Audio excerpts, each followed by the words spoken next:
Serial number 282.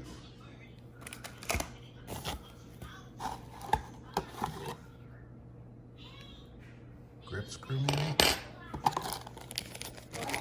And some tools, some more screws, Allen key,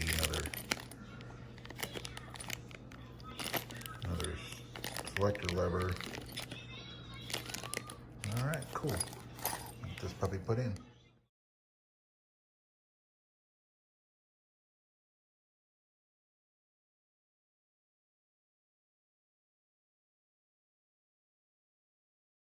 All right, so why doesn't it work in an Arsenal? This is an Arsenal SAM-7 SF.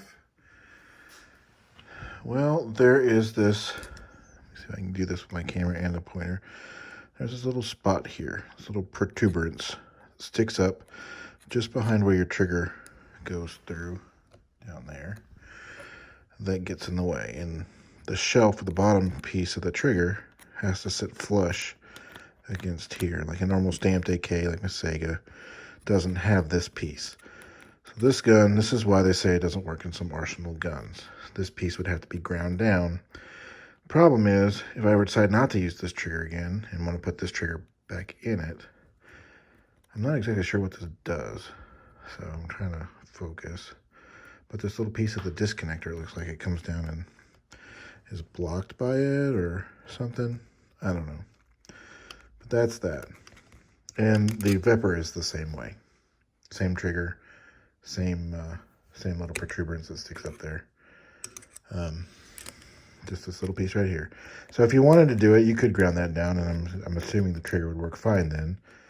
The only other thing with this particular rifle, the SAM-7 SF, is you have this extra safety here, which is you'd have to take that apart and off of your trigger, or you're off of your safety here. Take that off, because none of this, you don't keep any of this stuff, so all that would have to go. So you would lose your left-handed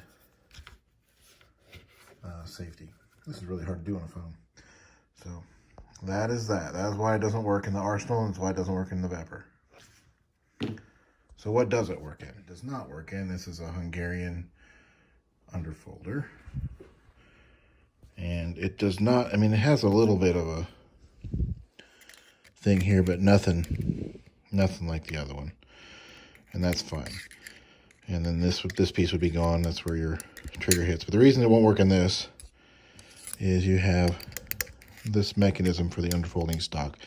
The base of that trigger comes back here, and this piece gets in the way. So that is why it will not work. That's why this piece right here, I'm sorry, is in the way, because the trigger comes back to about here.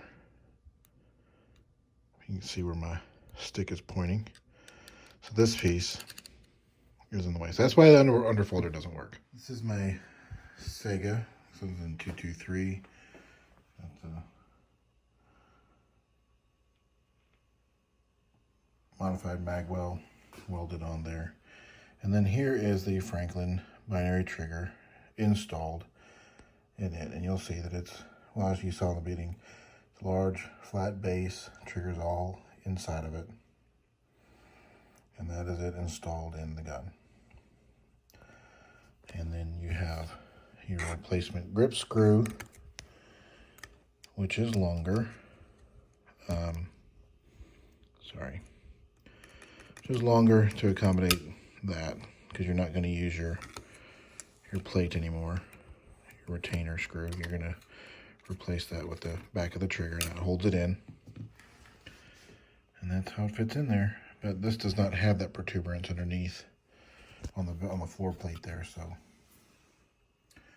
that's it installed. I'm not going to go through all the steps of the function check, because if you know anything about these triggers, you know pretty much how they work. But gun's charged. Of course, you notice your safety selector is not your normal one. Normal one sticks way out here. I don't care on this gun, because this gun's been highly bastardized anyway. It's not a big deal to me. Some people might not like that though, but up is safe, so nothing. One position down, is binary, and I did clear this weapon. Or it's not binary, it's semi-auto. So when you release it, it just goes to the disconnector. Down is binary all the way. So when you pull the trigger, and then when you release, it'll fire again.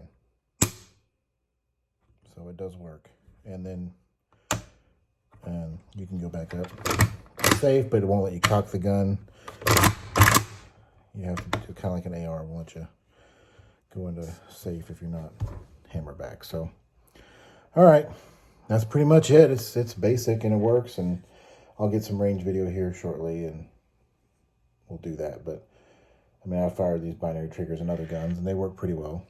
You just got to get the cadence down. But this is the AK trigger. Some people aren't going to like this. And the thing I didn't like about it is it's not really... I mean, this is the only gun that I own, the only AK that I own that it fits in. And I really didn't want another 223 binary gun. I wanted a 7.62 by 39. So, but, oh well. I bought it. I've already opened it. It's not like I can send it back.